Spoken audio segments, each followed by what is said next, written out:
This week I'd like to go ahead and show you some tips and tricks on what I do to grow my photography Facebook page.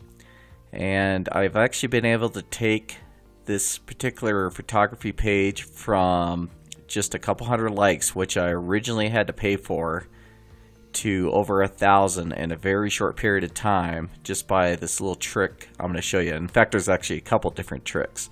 So if you're just getting started on your Facebook page, a couple tips with your photography is each posting you do, I would strongly recommend you to downsize your photographs before posting them.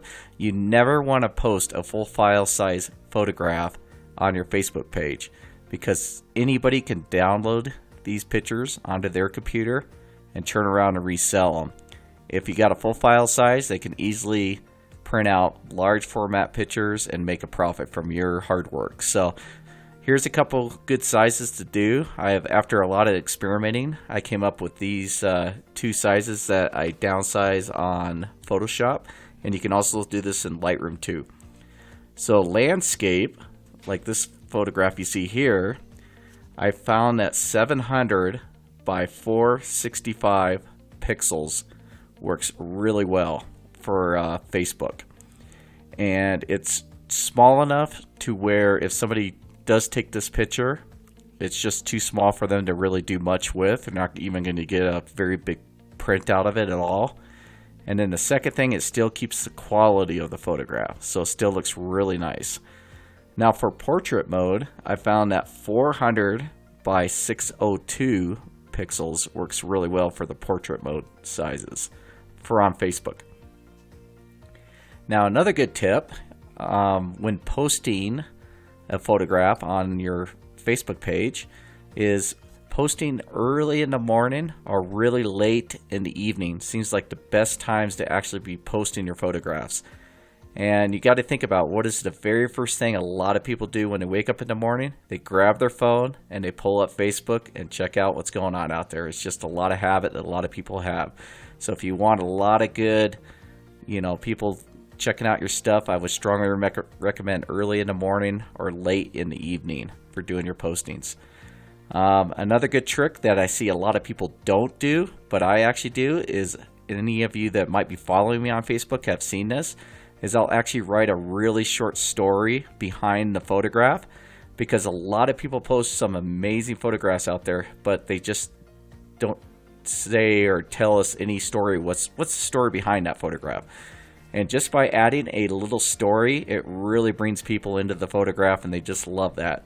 So this one particular photograph here, just adding the story to it, it bumped up to over 1,503 people was reached just with this one photograph.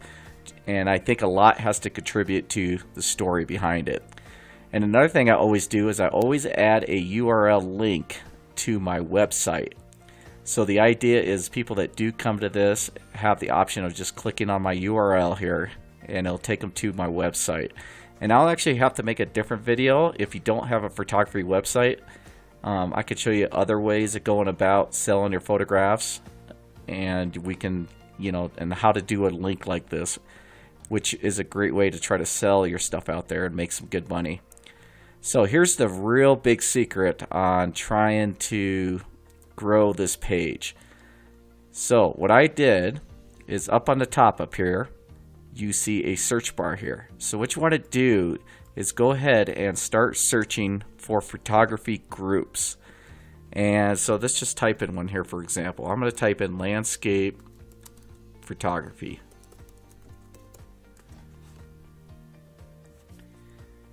Now you see something that says pages, but what you want to do is come down here where it says groups. And then let's click see all. So this is just type in landscape photography, and this is going to start showing you all the different types of groups out there. Some of these are private groups and some of them are public groups. So I'm just going to look for one here, and here's one that's a landscape photography, 27K members on it, so it's a pretty large group. So I'm going to go ahead and just click on it.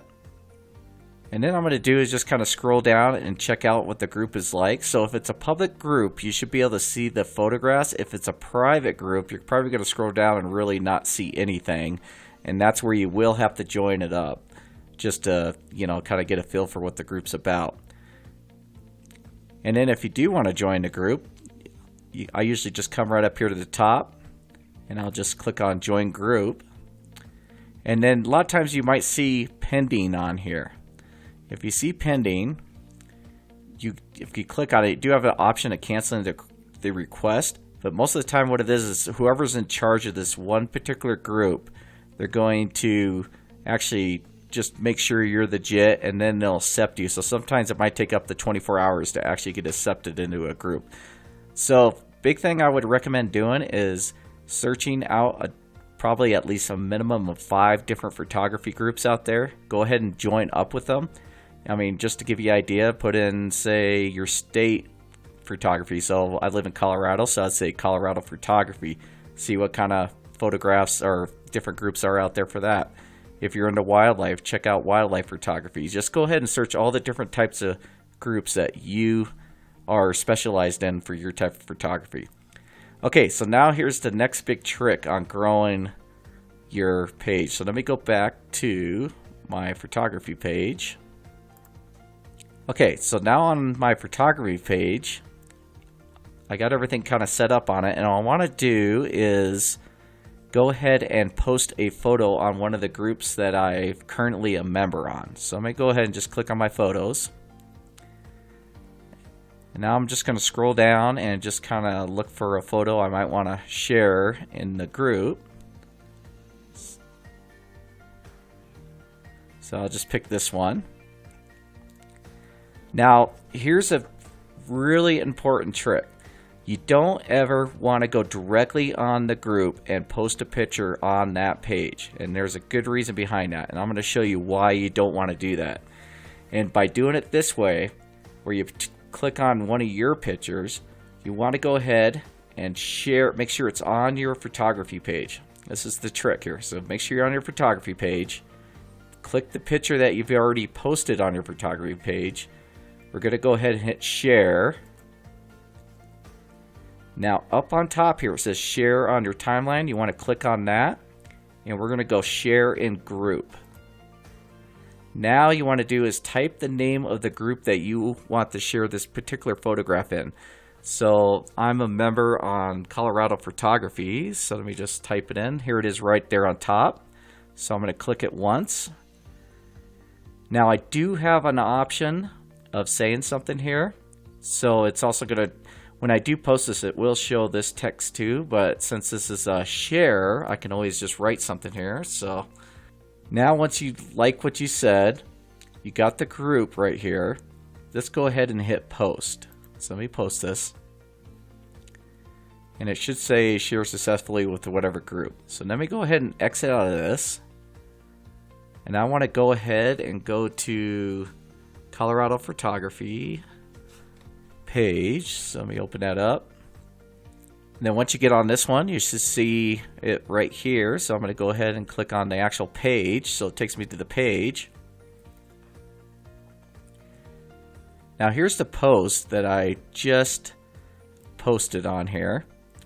And as you see, this is the ticket that helps a lot, is right here it says like page. So what happens is a lot of people will come through, they'll see your photograph, and then they have an option of clicking it and liking the page right there, or a lot of people will actually just go directly to your photography page, and then they can like the page from that direction. So if somebody did click on it, they do have an option of liking your page here too. So all they would have to do is just click the like button right there. So that's a really good trick for trying to get more people to like your page, and that you don't even have to pay any money for this, and it works pretty good. And another good tip is I would strongly recommend not to be spamming. Most of these group pages, you don't want to post more than a couple times a day. So I would say if you do post twice a day on one group, just do one in the morning early and then one late at night. And as you already see, I'm already starting to get some likes on that one photograph right there too. So I hope this helped you out. Try to give you guys a couple little tips there for growing your page. If this did help you out, hit that like button down below. Comment and share the video with anybody you think this could help them out. And we'll catch you guys on the next video. You have yourself a really good one.